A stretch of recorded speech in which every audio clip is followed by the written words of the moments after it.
beautiful people of the internet. My name is Shay, your favorite Nostradamus wannabe, and today we are going to be talking about Venus in Gemini in 2029.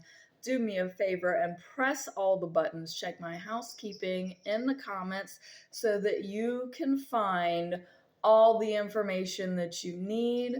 Obviously, book readings with me. In my housekeeping, I have a link to my astrology predictions playlist. There you'll find, if you are looking for a video that is more to your current time, or if you're looking to figure out what's happening in the next 20 years, that's going to be the place for you to go.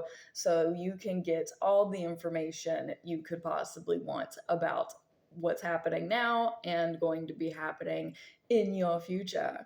So, before we really hop into this, I just want to take a minute to talk about my risks and my injuries. I know that asking y'all to help me pay for my surgery is probably a bit much. So, I posted recently on Facebook some compression gloves and some pain cream that I think would really help me. If anyone wants to get those for me, I did post that on Facebook. And you can scroll to my page and down until you find where I've linked some of those. I know surgery is asking for a bit much, but the gloves are like $20 and the pain cream is like $10. So I think that that would be really helpful, and I would really, really appreciate it because I am in constant pain. So we're going to move on now to talk about Venus, what that means, Gemini. We're going to talk about that, and then we're going to talk about the aspects that are happening. So Venus is the planet of love and relationships. In Gemini, it is the sign of duality. They are the twins. They are the first air sign of the zodiac. So the best way to get an air sign to fall in love with you is to make sure that they're occupied in their mind, they are entertained, they are intrigued. You keep them interested by being intelligent. So the first aspect that we have here is a semi-sextile to Chiron in Taurus at approximately 9 degrees. I know I go from, oh, there's not a lot to 9 degrees, but there are probably things that I'm not bringing up here that happened before this. But the semi-sextile is where Venus here is going to be teaching Chiron. So we are teaching how we relate in our feelings with our mind and our intelligence. We are teaching that that is kind of the priority over kind of cleaning the home, because Chiron is the wounded healer. It's what you try to heal in others that you struggle with to heal in yourself. And in Taurus, it is about the home, and you're basically cleaning up your values and your morals.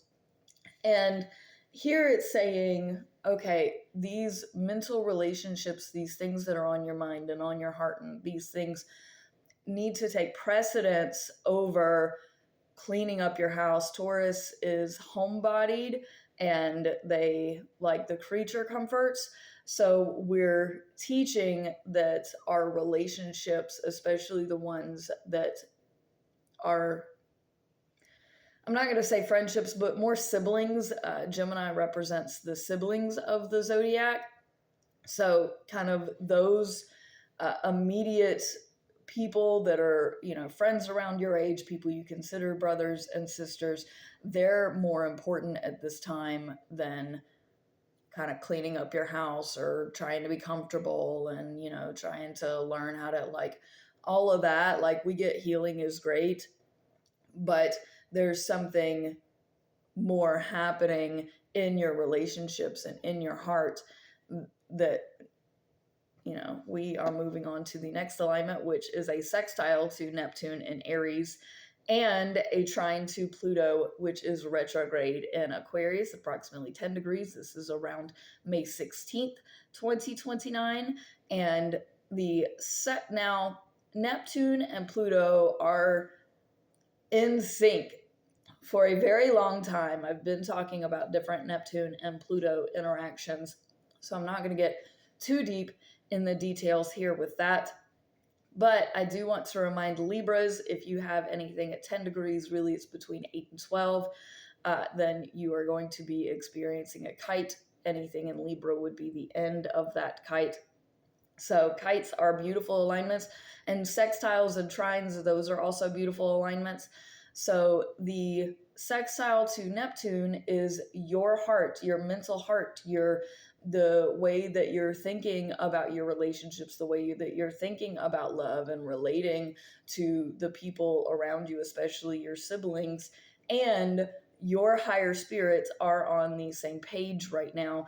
And the trine to Pluto is your heart, and the way that you relate to these relationships that you have is also in alignment with the greater collective picture and the transformations that are happening in your social group with your friends. So this is a fantastic time to go out, go party, go have fun, don't get in too much trouble, but have a blast. This is a very social series of alignments.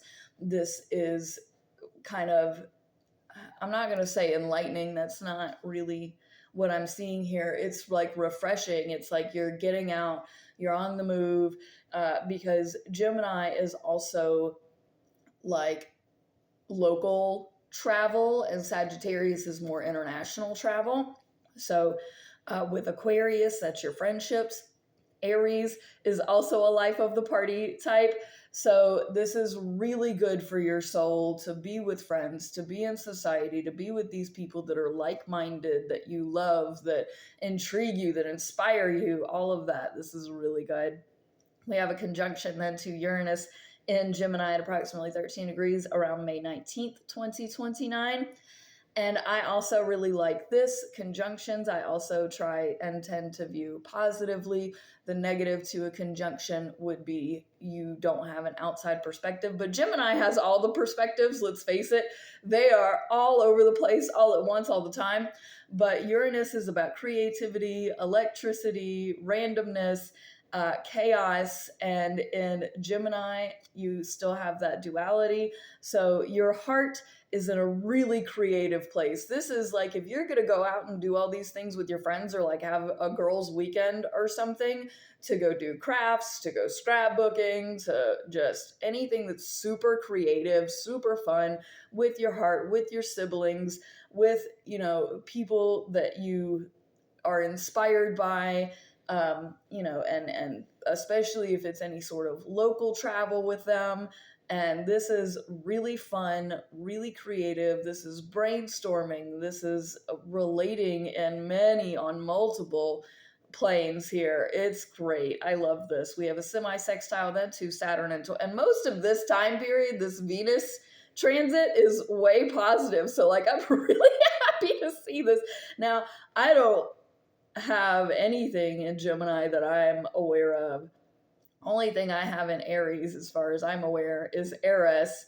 And I do have Saturn and Aquarius because I have to be the weirdest, right?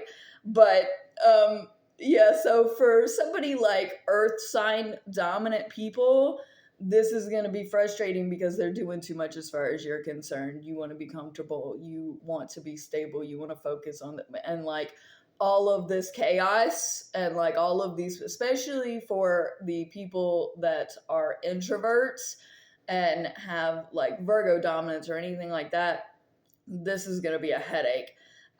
But for air signs especially and fire signs, this is a ton of fun. We have then a semi-sextile to Saturn in Taurus at approximately 16 degrees. This is around May 21st, 2029. And here, Venus, this heart that is relating in these multifaceted ways of thinking, is teaching this right stubbornness, and I have to do it. No, you don't. Let it go. Have fun. Go have fun, boo. You deserve it. And anything Saturn and Taurus is like, okay, but I do this routine and I do it. And it's like, okay, throw it out the window for a week. It'll still be there when you get back to it. So it's not, Saturn and Taurus isn't necessarily irritated by this. They're thrown off, but in a way that they need to be, because yes, having a routine is great. yes, having the stability and the consistency and, being set in the things that you do on a regular basis, okay, that's great. Sometimes you can shake it up. We have a trine then to Jupiter retrograde in Libra at approximately 18 degrees around May 23rd, 2029. This is another positive because Jupiter, this large expansion in Libra, so you're expanding the balance. So the things that, your routines and the things that you're set on doing can also be balanced out by, okay, we have this friend group, we're going to this party, we're doing this social thing, we're, all over the place mentally, we're being creative, we're doing that. And that's the type of big balance that we're looking for here, that's going to especially resonate with our heart and our mind, because we love the airiness that is happening. All the same, I do want to point out that anything that we have a lot of air happening in is going to predict more windy environments. But I do really like this alignment here because you're balancing the stable and the regular and the consistent with the go out and have fun and party. And so this big balance that we didn't know we needed is just what we needed. We have a square then. Of course, the last alignment that I'm going to talk about is going to be negative because this is 10 minutes of astrology. You don't get away so easy.